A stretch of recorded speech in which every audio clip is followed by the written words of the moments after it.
तीन दोस्त अर्जुन, रोहित और विक्रम एक छोटे से गांव में रहते थे। उनकी बचपन से ही एक डरावनी हवेली के बारे में कहानियां सुनने में आती थीं। गांव के बाहर एक पुरानी हवेली थी जिसके बारे में लोग कहते थे कि वह भूतिया है। कई लोग कहते थे कि रात में वहां से अजीब अजीब आवाजें आती हैं और जिसने भी हवेली में रात बिताई वह कभी वापस नहीं आया। एक दिन दोस्तों ने तय किया कि वे हवेली की सच्चाई जानने जाएंगे। सभी को थोड़ा डर तो था, लेकिन उत्सुकता ने उनके डर को हरा दिया।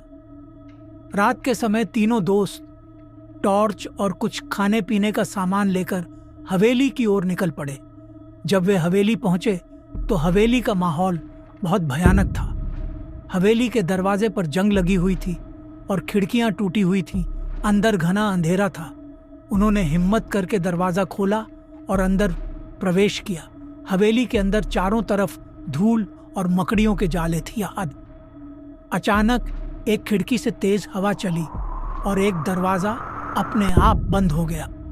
तीनों डर गए, लेकिन वे आगे बढ़ते रहे। जैसे ही वे हवेली के मुख्य हॉल में पहुंचे, उन्हें वहां अजीब सी आवाजें सुनाई देने लगी। रोहित ने कहा, शायद ये हमारी कल्पना है। लेकिन तभी एक पुरानी घड़ी जोर से बजने लगी, जबकि घड़ी की सुइयां नहीं चल रही थीं। अब तीनों का डर और बढ़ गया।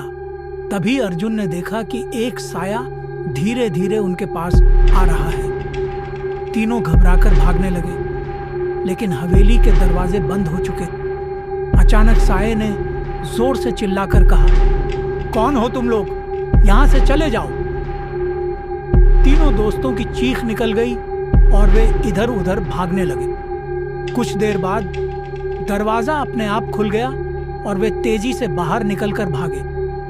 बाहर आकर तीनों ने कसम खाई कि वे फिर कभी हवेली की तरफ नहीं जाएंगे। हवेली की सच्चाई तो वे नहीं जान पाए, लेकिन उस रात की घटना ने उनकी जिंदगी बदल दी।